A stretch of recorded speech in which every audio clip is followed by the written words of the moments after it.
बोले प्रभु मैं आपकी सेवा करना चाहता हूं। क्या करना चाहता हूं? सेवा। राम जी बोले कौन सी सेवा? भरत जी बोले अज्ञा समन सुसाहिब सेवा। श्रेष्ठ की आज्ञा का पालन करना, इससे बढ़कर श्रेष्ठ की कोई सेवा नहीं होती। सरकार है? अब आप कल्पना करिए, गुरु जी हैं, रोज गुरु जी का पांव दबा रहे हैं, अब बात गुरु जी की कोई नहीं मान रहे हैं, तो ये पांव दबाने का क्या मतलब है? वो है? भरत जी कहते हैं अज्ञा समन सुसाहिब सेवा। स्वामी की आज्ञा का पालन करना, इससे बड़ी कोई सेवा नहीं है प्रभु। मैं वही सेवा प्राप्त करना चाहता हूं। मैं चाहता हूं आप अपने मुख से मुझे आज्ञा दीजिए कि भरत आप ये करो, मैं वही करूंगा, आप जो कहिए। राम जी ने भरत जी को अपने निकट बिठाया और कहा भरत आप तो सब जानते हैं, आप अपना भी धर्म जानते हैं, आप मेरा भी धर्म जानते हैं। मैं तो यही कहूंगा भरत जी आप अपने धर्म का पालन करिए और मुझसे मेरे धर्म का पालन करवा दीजिए। भरत जी बोले भैया तीर्थराज प्रयाग में मिल रहा था धर्म, मैं छोड़ के चला आया। मेरे लिए एक ही धर्म है, आपकी आज्ञा का पालन करते रहना है, आप आज्ञा दीजिए। जैसे भरत जी ने कहा, राम जी बोले ठीक है मैं बोलता हूं, मैं जो बोलूंगा आप करेंगे ना? भरत जी बोले जो आज्ञा प्रभु। राम जी बोले चलिए हम और आप बंटवारा करते हैं आज। भरत जी बोले भैया आप बंटवारा करेंगे मेरे से? अयोध्या की संपत्ति को आप छोड़कर आए, उसी संपत्ति को मैं भी छोड़कर आया, आप बंटवारा करेंगे? राम जी बोले बंटवारा करेंगे, परंतु संपत्ति में नहीं, आज हम अपने घर की विपत्ति में बंटवारा करेंगे। भाई हम लोग विपत्ति बांटेंगे घर का। बाटी विपत्ति सब ही मोहि भाई, तुम ही अवधि भरी बड़ी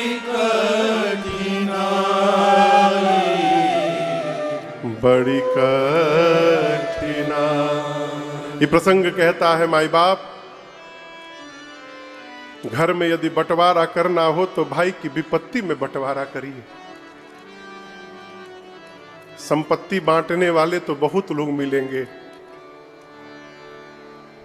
आप देखिएगा जीवन में जब धन बढ़ने लगता है ना, तो बहुत नए नए भाई जन्म ले लेते हैं।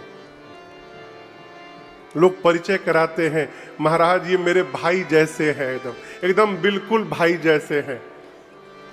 और याद रखिएगा जिसके साथ जैसा लग जाता है ना, वो भाई नहीं होता है। भाई को नहीं कहते कि ये भाई जैसे हैं, भाई भाई होता है।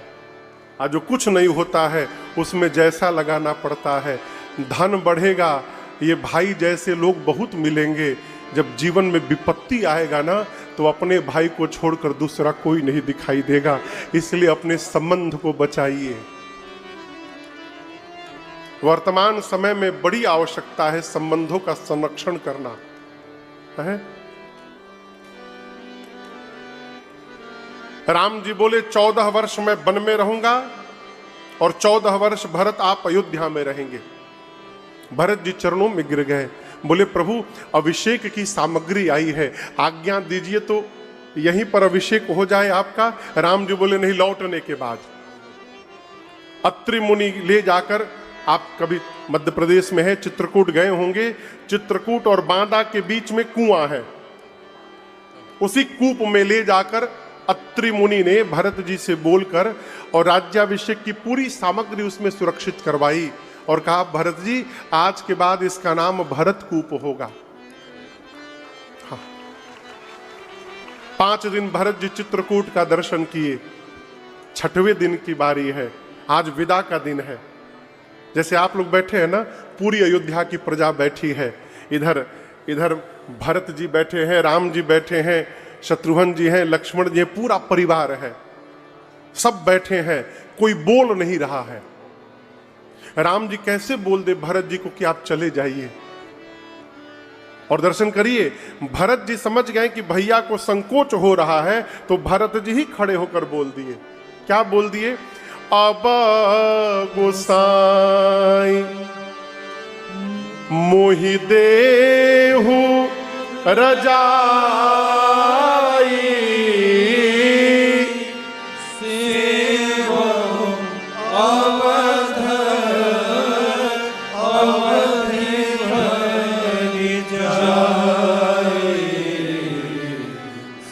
अवधि भर जाए। अब यहां दर्शन करिए, चौपाई की अर्धाली में भरत जी खड़े होकर क्या बोले? राम जी को गोसाई बोले, हे स्वामी मोहि देहु रजाई। रजाई मतलब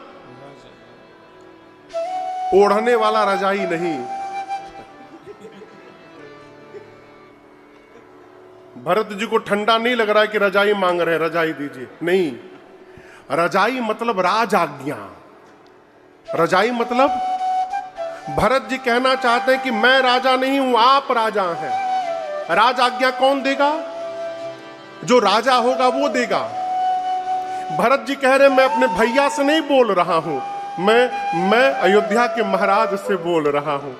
क्यों? यदि भैया बोलेंगे जाने के लिए ना, हो सकता है प्रेम के कारण मैं जा न पाऊं, लेकिन यदि राजा बोल देगा जाने के लिए तो राज आज्ञा हो गई, फिर मुझे जाना पड़ेगा अयोध्या। इसलिए भरत जी बोले, हे प्रभु आप राजा बन करके मुझे आज्ञा दीजिए, मैं जाऊंगा और 14 वर्ष तक अयोध्या की सेवा करूंगा। सेवं अवध अवधि भरी जाए।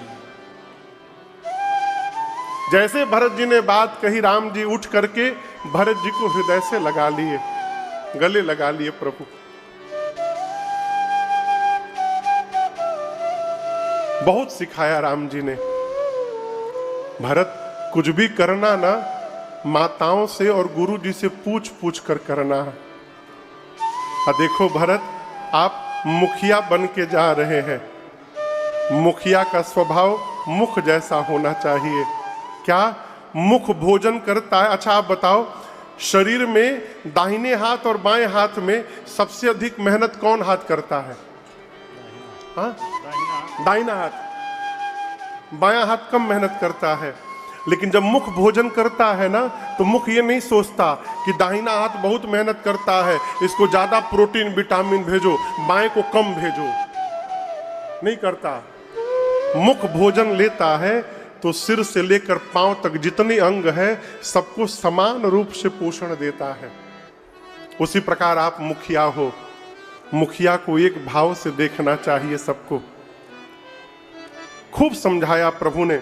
भरत जी सुन रहे हैं, लेकिन भरत जी के हृदय को शांति नहीं है। क्यों? भरत जी कुछ चिन्ह चाहते हैं अपने साथ।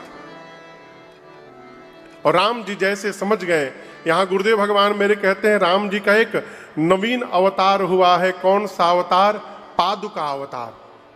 भगवान पादुका लेकर नहीं गए थे, भरत जी को देने के लिए प्रभु ने पादुका के रूप में परिवर्तित कराया अपना स्वरूप और भरत जी को दिया। बाबा कहते हैं, प्रभु कहो कि मैं महल में रहूंगा उचित नहीं लग रहा है।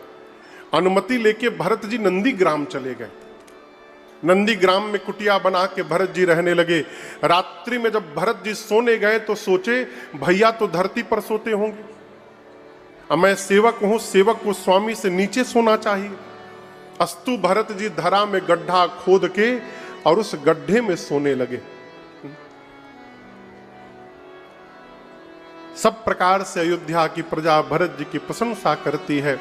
यहाँ गोस्वामी तुलसीदास जी महाराज अयोध्या कांड को पूर्ण करते हुए कहते हैं, सिया राम प्रेम पीयूष पूरन होत जन मन भरत मुनि मन अगम जम नियम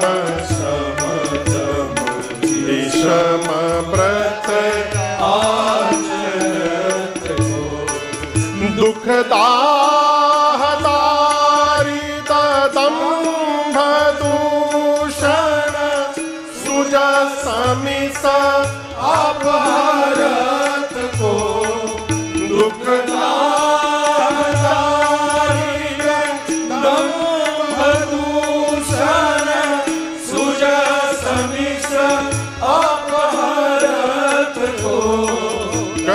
काल तुलसी से सखने हरि राम सन्मुख करत को कलिकाल तुलसी से सखने हरि राम सन्मुख करत को राम सन्मुख करत राम सन्मुख करत को। जैसा मैंने आपको बीच में एक दिन निवेदन किया, गोस्वामी जी कहते हैं भरत जी यदि जन्म न लेते तो कलयुग के कलमश का हरण कौन करता। जो अष्टांग योग सबको दुर्लभ है वो सबके लिए सुगम कौन बनाता। और यदि भरत जी जन्म न लेते तो इस कलयुग में इस 60 तुलसी को हठ पूर्वक राम जी के सन्मुख ला के खड़ा कौन करता। भरत भैया के चरित्र को बाबा कहते हैं भरत चरित करिने तुलसी जो सादर सुनहि सिय राम पद प्रेम अवश्य होय भव रस बिरति। गोस्वामी जी कहते हैं कि भरत जी के चरित्र को जो भी नर नारी आदर पूर्वक सुनेगा क्या होगा महाराज, उसके जीवन में 2 कार्य अवश्य होगा। क्या? पहला, श्री सीता राम जी के चरणों में प्रीति जगेगी और दूसरा, विषयों से मन को वैराग्य प्राप्त हो जाएगा। इसमें कोई संशय नहीं है। ये भरत जी के चरित्र की फलश्रुति है। अब आगे की कथा श्री अरण्य कांड में प्रवेश करती है। आपको बताऊं, अरण्य कांड के प्रारंभ में ही एक घटना घटी। चित्रकूट में एक दिन भगवान पुष्प का आभूषण बनाकर सीता मैया का श्रृंगार की अपने हाथ से भैया। और भगवान की इस लीला को देवताओं का समूह आकाश से देख रहा था। और उस भीड़ में देवताओं के राजा इंद्र का एक बेटा है जिसका नाम है जयंत। क्या नाम है? जयंत। वो भी देख रहा था। जयंत सोचा कहीं भगवान भी पत्नी सजाते हैं। नहीं नहीं नहीं, ये भगवान नहीं हो सकते। मैं पता करूंगा ये कौन है, इनके भुजाओं के बल का पता करूंगा।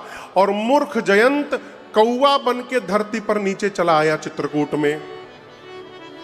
और यहां दर्शन करिए, सीता मैया को सजाकर राम जी मां इस स्फटिक शिला पर बैठे हैं। राम जी मां को देख रहे हैं, मां सामने जयंत को देख रही हैं। जयंत सोच रहा है कि मैं माया का रूप कौवा बन गया हूं, मुझे कोई पहचानेगा नहीं। सीता मैया साक्षात माया है, इनके आगे किसी की माया चलेगी नहीं। जयंत सोच रहा है मुझे कोई पहचान नहीं रहा है।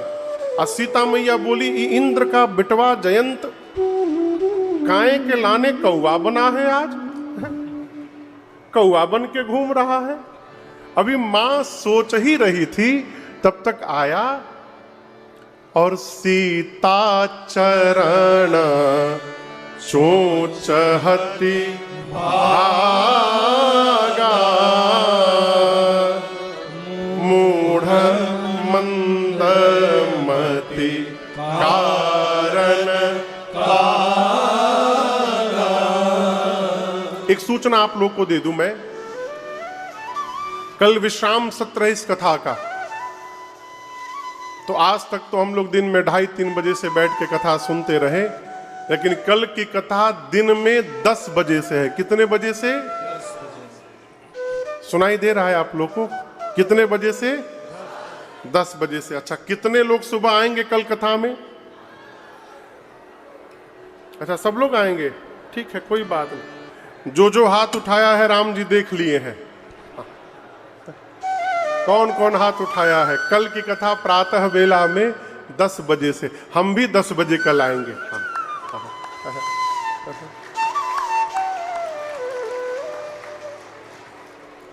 जयंत मां के पांव में चोंच से मार दिया। रक्त की धारा निकली। भगवान जान गए मेरा बल देखने आया है। जिस कुशा की चटाई पर राम जी बैठे थे उससे 2 कुशा निकाले, एक को धनुष बनाए और दूसरे को ब्रह्मास्त्र बनाकर भगवान ने जयंत के पीछे छोड़ दिया। जैसे जयंत ने देखा मेरे पीछे ब्रह्मास्त्र आ रहा है, प्रेरित मंत्र ब्रह्म सरधावा, चला भांज बायस भय पावा। गया इंद्र के पास जाकर बोला पिताजी बचाइए बचाइए। इंद्र बोला क्या किया तुमने? जयंत ने अपनी पूरी करनी बताई। इंद्र ने मेन गेट बंद किया, कहा जाओ मरो, भगो यहां से, भगो यहां से, मरो। पहुंचा ब्रह्मा जी के पास, ब्रह्मा जी आप बचा लीजिए। ब्रह्मा जी बोले क्या हुआ? पूरी बात बताया। ब्रह्मा जी बोले जल्दी निकल लो, नहीं तो राम जी तो एक ब्रह्मास्त्र छोड़े, दूसरा का हम छोड़ देंगे। पहुंचा कैलाश बाबा के पास। शंकर जी को पहले ही पता चल गया था। बाबा त्रिशूल हाथे में लेके बैठे थे। बोले आओ आओ, तुम्हें को ढूंढ रहे थे हम, आओ हमरे लगे आओ। वो स्वामी जी कहते 3 लोक 14 भुवन भागा, परंतु जयंत को किसी ने बैठने के लिए भी नहीं कहा। और आप दर्शन करिए, जब सबकी दृष्टि हमारे ऊपर से हट जाती है, कर दिया, केवल उसकी एक आंख निकाल ली। इसके बाद भगवान आगे बढ़े, अत्रि मुनि से मिले, सरभंग जी को गति दिए, सुतीक्ष्ण ऋषि से मिले, अगस्त ऋषि से मिले। और जैसा प्रारंभ में मैं बता रहा था आपको, भगवान ने पूछा कि मैं कैसे निशाचरों का अंत करूं। अगस्त ऋषि ने भगवान को आदित्य हृदय स्तोत्र का पाठ करके सुनाया। और आपको बताऊं, एक विमान है पुष्पक विमान, नाम सुने हैं आप लोग? जोर से बोलिए, किसका विमान था ये? रावण का नहीं था, रावण के भाई कुबेर का था। अब दर्शन करिए, इस विमान का निर्माण भरद्वाज ऋषि ने किया था। तीर्थराज प्रयाग वाले भरद्वाज ऋषि ने यह पुष्पक विमान बनाया था। और ये पुष्पक विमान बनाकर उन्होंने राम जी के पूर्वज रघु महाराज को उपहार के रूप में दिया था, गिफ्ट दिया था रघु जी को। किसने दिया था? भरद्वाज जी ने। रघु महाराज क्या किए, उस जहाज को रावण के सौतेले भाई कुबेर, जो देवताओं के कैशियर हैं, कुबेर को रघु जी ने गिफ्ट कर दिया। जिस दिन रावण को पता चला कि मेरे भाई के पास हवाई जहाज आया है, एक बार कुबेर पर धावा, पुष्पक यान जीत ले आवा। प्रहार करके, हमला करके, और कुबेर से पुष्पक विमान जीत लिया रावण, लेके चला गया। जब कुबेर से पुष्पक विमान रावण ले गया तो कुबेर रोते रोते रघु महाराज के पास पहुंचे कि आपका दिया हुआ जहाज रावण लेके चला गया। रघु महाराज को आया क्रोध, निकाले बाण, धनुष पर चढ़ाए और निकल पड़े, रावण को मार दूंगा आज। तो रास्ते में ब्रह्मा जी प्रकट हुए और ब्रह्मा जी बोले आपके मारने से वो मरने वाला नहीं है, आप ही के वंश में परमात्मा अवतार लेंगे और जिनके कारण उस दैत्य का, उस असुर का अंत होगा। तो जो बाण रघु जी निकाले थे, उस बाण को लेकर ब्रह्मा जी और अगस्त्य मुनि के पास रख दिए। बोले जब राम जी आपके पास आएंगे तो राम जी को आप यही बाण निकाल करके दीजिएगा और राम जी उसी रघु जी के बाण से रावण का अंत करेंगे। तो जैसे भगवान ने मंत्र पूछा अगस्त्य ऋषि से, अगस्त्य ऋषि ने आदित्य हृदय का पाठ करके सुनाया और रघु जी का 31वां बाण निकाल करके राम जी को दिया और कहा प्रभु आप जाकर के पंचवटी में वास करिए। राम जी पंचवटी गए। मार्ग में गीधराज सौ भेंट भई, बहुविधि प्रीति बढ़ाई, गोदावरी निकट प्रभु रहे परन गृह छाय। मार्ग में जटायु जी से भेंट भई है, भगवान आगे बढ़े और पंचवटी नासिक में गोदावरी जी के निकट भगवान अपने हाथ से पर्णकुटी बनाकर मैया भैया के साथ रहने लगे। एक दिन सूपनखा पहुंच गई। कौन पहुंच गया? सूपनखा। कौन है ये पता है? बोली ये देवी है कि दैत्य है? किसकी बहन है? रावण की। सूर्पनखा गई पंचवटी में, राम जी के पद चिन्ह उसको दिखाई पड़े। सोचने लगी जिसके पांव के चिन्ह इतने सुंदर हैं वो कितना सुंदर होगा। नकली चेहरा बनाकर राम जी के पास गई और जाकर शुरू हो गई, तुम सम पुरुष नमो सम नारी, यह संजोग विधि रचा विचारी, मम अनुरूप पुरुष जग माही, देखे खोज लोक त्यों नाई, ताते अब लगी रहे कुंवारी, मन माना कछु। एक सांस में बोली सूर्पनखा, 3 लोक 14 भुवन घूम घूम के आई हूं, न धरती पर तुम्हारे इतना सुंदर कोई पुरुष मिला, न मेरी इतनी सुंदर कोई स्त्री मिली। हम तुम मिले नहीं हैं, ब्रह्मा जी ने हम लोगों को मिलवाया है। क्यों? ब्रह्मा जी चाहते हैं हम तुम शादी कर लें। चलो शादी कर लेते हैं। एक बात बताना चाहती हूं, 100% तुम भी मेरे लायक नहीं हो, but don't worry, I will adjust with you.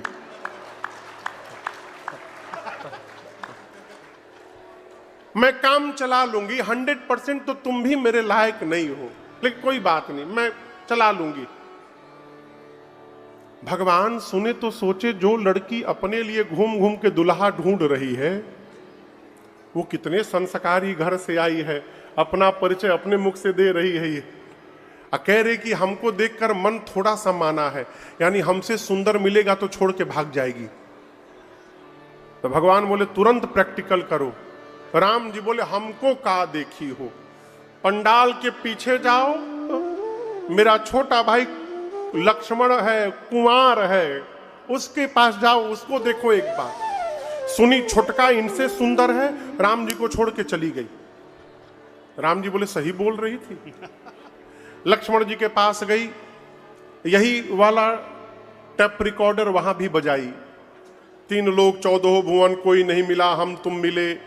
Lakshman जी सुनते रहे, बोले प्रवचन बंद करो, क्यों आई हो? बोली शादी करना है। लक्ष्मण जी बोले क्यों करना है? बोली रानी बनना है। बोले हमको जानती हो, जो तुमको भेजे हैं मैं उनका दास हूं। सुंदरी सुन, मैं उनकर दासा, मैं दास हूं। पूछी वो कौन है? अरे वो प्रभु हैं, समर्थवान है, कौशलपुर राजा है। इधर करोगी दासी बन जाओगी, उनसे करोगी तो बोलिए बोलिए रानी बन जाओगी। चॉइसेस इज योर्स, तुम्हारा चॉइस है, दासी बनना है कि रानी बनना है। बोली हमको तो रानी बनना है। लक्ष्मण बोले खड़ी को हो, कहां जाओ जाओ, काहे के लाने यहां खड़ी हो, काहे के लाने, जाओ वहीं जाओ, उन्हीं के पास जाओ। राम जी के पास गई तो राम जी बोले वो पढ़ाया तुम पढ़ ली, दास नहीं हमारा छोट भाई है, उसी के पास जाओ। राम जी भेजे लक्ष्मण जी के पास, लक्ष्मण जी भेजे राम जी के पास, फिर राम जी भेजे लक्ष्मण जी के पास। दोनों भैया मिलकर इसको पेंडुलम बना दिए हैं, इधर उधर घूम रही है। अंत में लक्ष्मण जी को आया क्रोध, बोले सुन, बहुत विवाह के लिए परेशान है, तेरा वर्ण वही करेगा जो लज्जा का तिनके के समान त्याग करके बैठा है। इतना अपमान कहां बर्दाश्त करती। विकराल रूप धारण करके दौड़ी सीता मैया की ओर, और जैसे राम जी ने देखा, लक्ष्मण भैया को इशारा किया, भैया काट दो। क्या कर दो? क्या काट दो? क्या काट दो? केवल नाक नहीं, नाक कान दोनों कटवा दिया। लक्ष्मण अति लाघव सो नाक कान बिनु की, ताके कर रावण कहाँ मनो चुनौती। लक्ष्मण जी उसका दोनों कान और नाक काट के उसके हाथ पर रख दिए, सजा करके, 2 ठे कान 1 ठे नाक। बोले मिला लो, बराबर है कि नहीं है।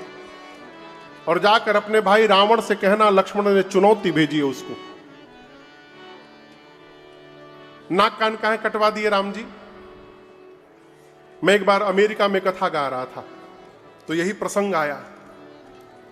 एक पढ़े लिखे विद्वान कथा के बीच में खड़े हो गए, क्षमा करिए महाराज जी, शब्द वापस लीजिए, भगवान ने एक महिला के नाक कान को काट दिया, आप इसको कैसे जस्टिफाई कर रहे हैं? खड़े हो गए, बड़े उग्र हो गए। वो चल रही कथा के बीच में, हमने कहा बैठिए बैठिए। हमने कहा अच्छा बुरा ना मानिएगा, कथा चल रही है, कोई महिला आतंकवादी आकर के बंदूक आपके सिर पर तान दे मारने के लिए, आप महिला देख करके आरती उतारिएगा उसकी? है? जो धर्म से विरुद्ध व्यवहार कर रहा है वो न पुरुष है, वो न महिला है, वो आताताई है, और उसका अंत करना ही समाज के लिए लाभकारी है। वो कोई नहीं है, न पुरुष न महिला। भगवान नाक कान काहे कटवा दिए? कान इसलिए कटवाए कि सुनती नहीं थी, केवल बोलती थी। भगवान बोले जब सुनने का काम नहीं तो टोपा नियर कान लेके काहे घूम रही हो, काटो इसका कान। नाक क्यों कटवाया? आकर बोली मेरे से सुंदर कोई है ही नहीं। और हम आपको बतावें, सुंदरता का सारा केंद्र नकिए पर है। तनिको नाक डिस्टर्ब हुआ तो फिर भगवान मालिक है। चेहरा कितनो गोर हो, नाक यदि डिसबैलेंस हुआ फिर भगवान मालिक है। आज भी कहते हैं कि उनका नाक नक्शा कैसा है? गाल का नक्शा नहीं पूछते, किसका पूछते? आंख का नक्शा नहीं पूछते, नाक का नक्शा पूछते हैं। नाक कैसा है? भगवान ने उसके नाक को कटवाया। कहो नाक कटवाया, कहा बनाओ इसको कुरूप। कुरूप बना करके भेजा। गई खरदूषण के पास, खरदूषण आए और भगवान ने ऐसी माया रची, खरदूषण आपस में लड़ी के मर गए। इसके बाद शूर्पणखा गई रावण के पास, जाकर लगी चिल्लाने, दिन रात मदिरा पीकर सोते हो, तुमको पता है तुम्हारा शत्रु तुम्हारे सिर पे नाच रहा है। रावण बोला प्रवचन मत सुनाओ, नाक कान कहां कटवा के आ गई? बोली दो राजकुमार आए हैं, राम लक्ष्मण। राम के कहने पर लक्ष्मण ने काटा है, उनके साथ बड़ी सुंदर स्त्री है। रावण बोला मेरे पास क्यों आई? खरदूषण के पास जाती। बोली गई थी, दोनों मर गए। रावण जब सुना खरदूषण मर गए, एकांत में सोचने लगा, खरदूषण मोहि सम बलवंता, तिनहि को मारई बिनु भगवंता। सोचने लगा रावण कि जितना बल मेरे में है उतना खरदूषण में था, भगवान को छोड़कर दूसरा कोई मार नहीं सकता। खरदूषण मर गए, इसका अर्थ है भगवान ने अवतार ले लिया है। रावण ने निर्णय किया कि मैं भजन तो कर नहीं पाऊंगा, तामसी शरीर है, ऐसा काम करता हूं, भगवान से युद्ध करता हूं और युद्ध में प्राण का त्याग करके मुक्ति प्राप्त कर लूंगा। ऐसा विचार करके रावण चला मारीच के पास। इधर एकांत पाकर राम जी ने सीता मैया से कहा, सीता जी मैं कुछ लीला करना चाहता हूं, इसलिए जब तक मैं धरती से निशाचरों का अंत न कर दूं, आप जाकर अग्नि में छिप करके बैठ जाइए। कहां बैठ जाइए? अग्नि में। सीता मैया जाकर अग्नि के में अंदर बैठ गई और राम जी के पास मां ने अपना प्रतिबिंब रख दिया। क्या रख दिया? छाया। अब याद रखिएगा, रावण सीता मैया का हरण नहीं किया है। किसको ले गया है? सीता मैया की छाया लेकर गया है लंका। मां तो लंका गई ही नहीं थी, वो प्रतिबिंब गया था। रावण गया मारीच के पास, जाकर बोला चलो कपट का मृग बनो। मारीच बोला दिमाग खराब हो गया तुम्हारा, राम भगवान है। मारीच बोला तुमसे प्रवचन सुनने नहीं आया हूं, चलते हो कि नहीं चलते हो ये बताओ। मारीच बोला जाऊंगा तो राम मार देंगे। रावण बोला ना बोलो, मैं अभी मार दूंगा, तुम केवल नो बोलो, नो, मैं अभी मार दूंगा। मारीच देखा जाऊंगा तो राम मारेंगे, नहीं जाऊंगा तो ये पापी मारेगा। यदि मरना अनिश्चित है तो चलकर क्यों न भगवान के हाथों मरा जाए, कम से कम उद्धार तो हो जाएगा जीवन का। ऐसा विचार करके मारीच चला। मारीच चला। व्यासपीठ मंच अभी हिल रहा था, कांप रहा था ना। आप लोग को भी ऐसा महसूस हुआ हिलते हुए? ये पूरा मंच हिल रहा था, ये 2 बार हिला, 2 बार। हाँ। मारीच चला है इसलिए हिल रहा है। मारीच गया, कपट का मृग बना स्वर्ण का। सीता मैया ने कहा प्रभु इसके चर्म को लेकर के आइए। और आपको बताऊं, भगवान बहुत दूर मारीच के पीछे दौड़े। क्यों? मारीच जानता है कि आज मरने जा रहा हूं, लेकिन मन में सोच रहा है मैं कितना भाग्यशाली हूं, मैं मृग बन करके आगे आगे दौड़ूंगा, राम जी धनुष बाण लेके मेरे पीछे दौड़ेंगे। पूरा जगत राम के पीछे दौड़ता है और आज राम मेरे पीछे दौड़ने वाले हैं। मेरे से भाग्यशाली कौन होगा जगत में? इसलिए भगवान बहुत दूर जाकर मारीच को बाण मारे। मारीच को जैसे बाण लगा, जोर से बोला हाँ लक्ष्मण, और उसके बाद धीरे से राम कह के प्राण का त्याग कर दिया। सीता मैया ने लक्ष्मण जी को भेजा है राम जी के पास। रावण आया और आप सब जानते हैं मां के प्रतिबिंब को लेकर के रावण गया है। मार्ग में जटायु जी से युद्ध हुआ है। रावण ने जटायु जी के दोनों पंखों को काट दिया और ले जाकर अशोक वाटिका में सीता मैया को रख दिया। इधर राम जी लक्ष्मण भैया के साथ सीता मैया को ढूंढते हुए रोते रोते पहुंचे जटायु जी के पास। जटायु जी ने सारा वृत्तांत सुनाया। प्रभु नाथ दसानन यह गति। राम जी बोले आपकी दुर्दशा किसने की? जटायु जी बोले दुर्दशा नहीं, ये सदगति है। राम जी बोले दोनों पंख कट गए हैं, आप सदगति बोल रहे हैं।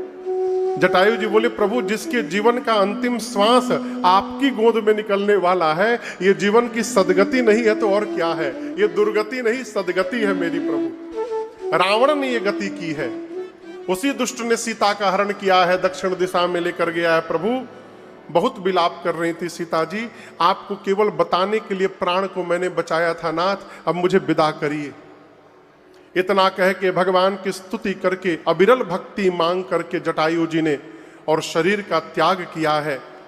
जो सौभाग्य राम जी ने दशरथ जी को नहीं दिया, वो सौभाग्य जटायु जी को प्रदान किया है।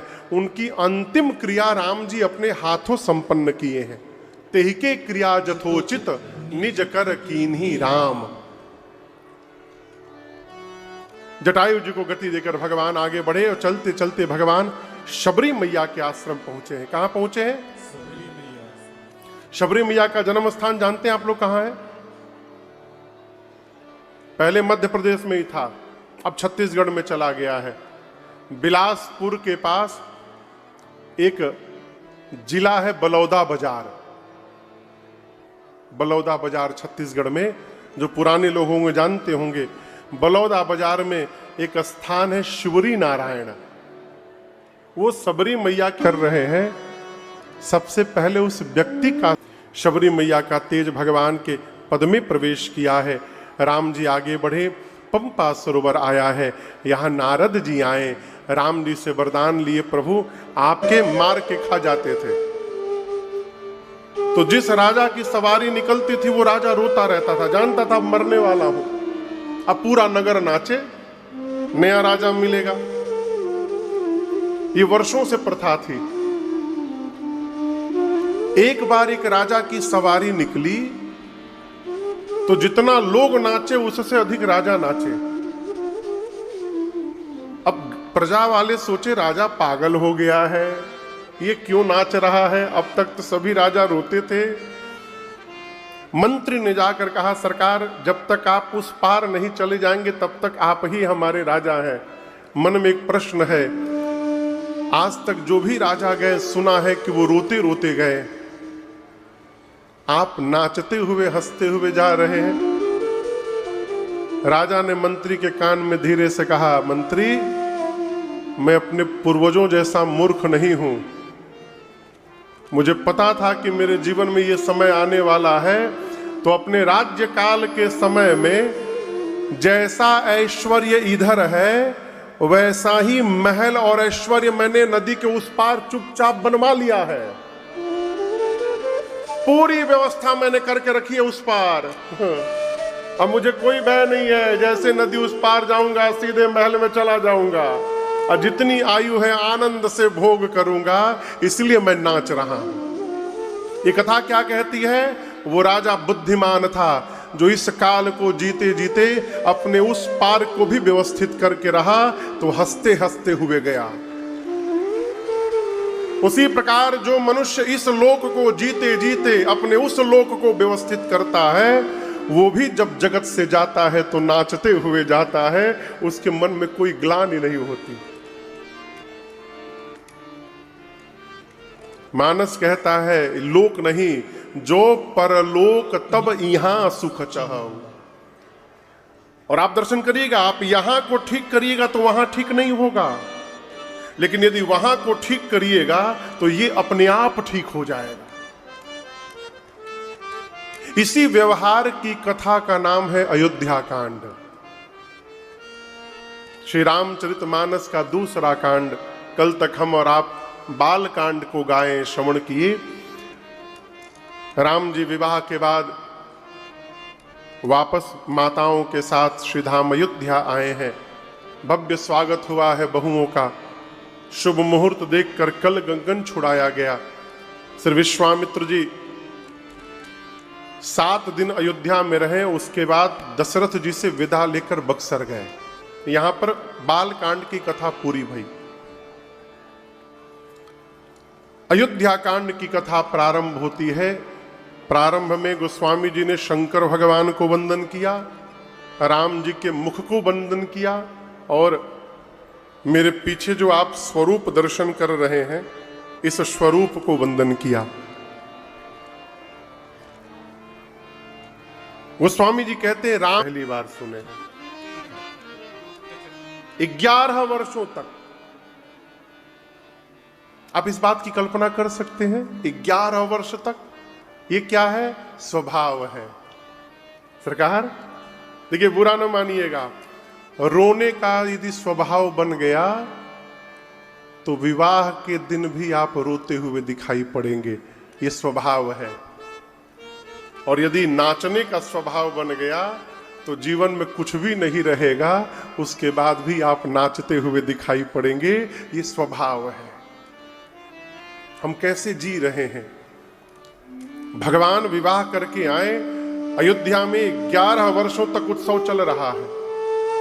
और ये उत्सव केवल अवध में नहीं है, भुवन 4-10, 4-10 कितना होता है? 14 भुवन में चल रहा है। ऐसा लगता है कि अयोध्या वासियों के जीवन के सत्कर्म से उत्पन्न हुए पुण्य उनके जीवन पर बादल बन के सुख की वर्षा कर रहे हैं। सुकृत मेघ, सुकृत यानी सुंदर कर्म का बादल, बरसहि सुख बारी, सुख की रूपी जल की वर्षा कर रहे हैं। जीवन में सुख कैसे आएगा? रुपया से भ्रम है। देखिए, आप रुपया से महंगा बेड खरीद सकते हैं, 1 लाख का, 2 लाख का, 5 लाख का बिस्तर खरीद सकते हैं, लेकिन रुपया से नींद नहीं खरीद सकते हैं। निद्रा तो पुण्य सत्कर्म से आएगी। किसी महापुरुष ने लिखा कि फुटपाथ पर सो जाते हैं अखबार बिछाकर, मजदूर कभी नींद की गोली नहीं खाते। काम करने वाले सड़क पर ही सो जाते हैं, बड़े बड़े लोग टिकिया रात को खाते हैं, तब नींद आती है। जीवन में सत्कर्म होगा, ये सत्कर्म हमको सुखी करेगा। आप झोपड़ी में भी रहेंगे तो सुखी रहेंगे, और जीवन में सत्कर्म नहीं है तो महल में भी बेचैन दिखाई पड़ेंगे, चैन मिलने वाला नहीं है। अयोध्या वासियों के जीवन में सुख की वर्षा हो रही है। रिद्धि सिद्धि संपत्ति रूपी नदियां अयोध्या रूपी समुद्र की ओर दिन रात दौड़ रही हैं। सब विधि सब पुर लोग सुखारी, रामचंद्र मुख चंद निहारी। अयोध्या वासियों के मन में एक कामना है। आपको बताऊं, ये लालसा बड़ी अद्भुत वस्तु है, समाप्त होने का नाम नहीं लेती। जो आदमी सड़क पर पैदल चल रहा है उसकी लालसा है, काश एक साइकिल हो जाती तो आनंद आ जाता। जिसके पास साइकिल है सरकार, वो परेशान है कि स्कूटी हो जाता तो कितना आनंद होता। कहो, वो स्कूटी वाला बुलेट के लिए परेशान है। स्कूटी जिसके पास है वो कह रहे बुलेट होता थोड़ा एकदम रोब में चलते, फट फट फट फट बजा के। बुलेट वाला 4 चक्का के लिए परेशान है, भले अल्टो हो जाए। अल्टो वाला फॉर्च्यूनर के लिए परेशान है। आप दर्शन करिए, जिसके पास फॉर्च्यूनर है सरकार, वो और बड़का गाड़ी कौन है वो? हाँ, रेंज रोवर, उससे बड़ गाड़ी है। अच्छा, रेंज रोवर ही बता रहे, रेंज रोवर के लिए परेशान है। ओहू से बढ़न गाड़ी होता है। अच्छा, रोल्स रॉयस, वो घोड़वा वाला। हाँ हाँ हाँ, अच्छा। मैं क्यों कह रहा हूं, ये साधन आपको संतुष्ट नहीं कर सकते हैं। एक मिलेगा तो 10 की कामना जग जाएगी। आपको संतुष्ट होना पड़ेगा, आपको अपने वर्तमान में संतुष्ट होना पड़ेगा। अयोध्या वासियों के मन में लालसा थी महाराज को लाला नहीं लाला हो जाए। राम जी हो गए, राम जी हो गए तो नई लालसा ने जन्म लिया। हम लोग इनका यज्ञोपवीत देख लेते, प्रभु यज्ञोपवीत देख लिए साहब।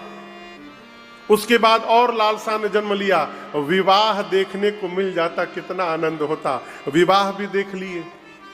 अब जब विवाह करके भगवान आ गए तो अयोध्या वासियों के मन में नई लालसा ने जन्म लिया।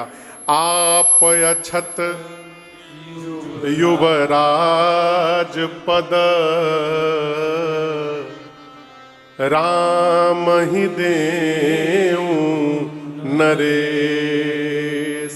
अयोध्या वासियों के मन में नई लालसा कामना ने जन्म लिया। नित्य भगवान शंकर से प्रार्थना करते हैं, बाबा आप ऐसे कृपा करिए महाराज अपने जीते जी राम जी को युवराज पद पर आसीन कर दे। राम ही देहु नरेश, युवराज पद कब आप अछत, अपने रहते हुए। आपको बताऊं, श्री दशरथ जी महाराज एक दिन अपनी सभा में बैठे थे। उनको बैठे बैठे ऐसा प्रतीत हुआ कि उनके सिर पर जो मुकुट है वो तनिक टेढ़ा हो गया है। ये जो मुकुट है वो टेढ़ा हो गया है। उस मुकुट को सीधा करने के लिए महाराज सेवकों को बोलकर दर्पण मंगाए, चेहरा देखे और सिर का मुकुट सीधा किए। जैसे सीधा किए मुकुट, तब तक कान के पास ये जो कनपट्टी है ना, ये वाला पोर्शन, इस पर दृष्टि गई महाराज की। क्या देखे?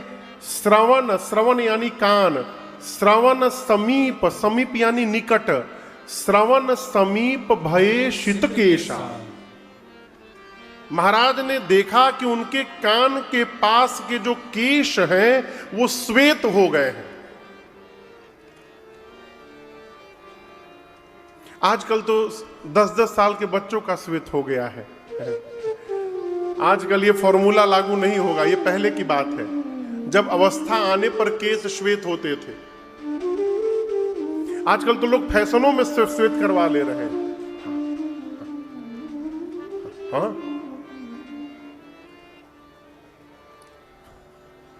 एक घर में, संजीव भैया, एक घर में 3 पीढ़ी रहती थी।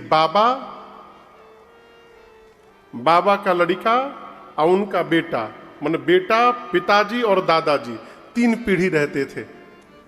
तो संडे का दिन था। एक दिन जो बेटा था, छोटा बच्चा, वो देखा कि पिताजी और दादाजी शीशे के सामने खड़े होकर बाल को काला कर रहे थे।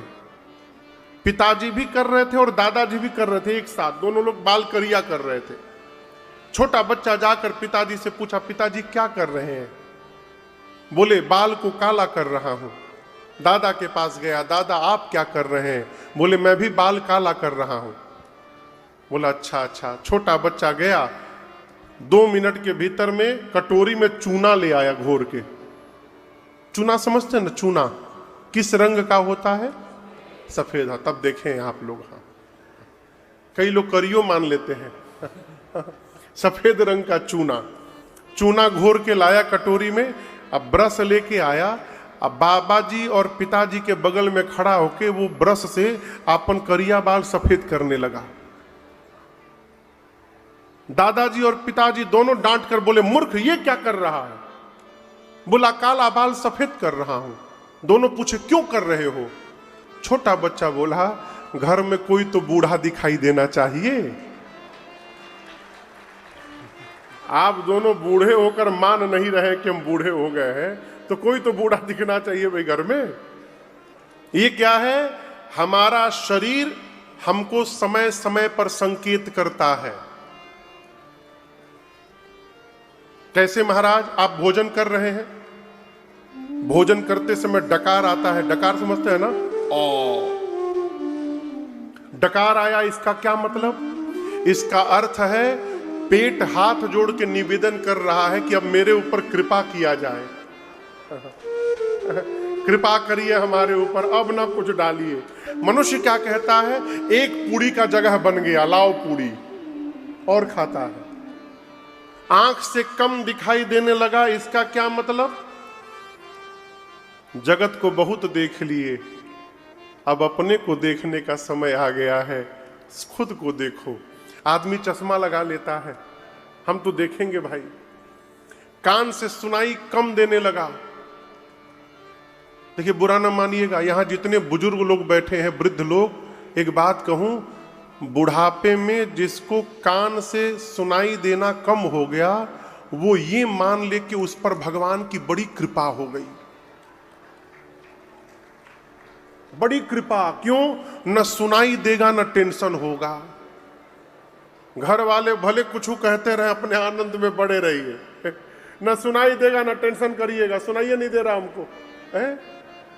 कान से कम सुनाई देने लगा, इसका मतलब भगवान कह रहे हैं कि अब बस सुनो, बहुत अपने को सुनो।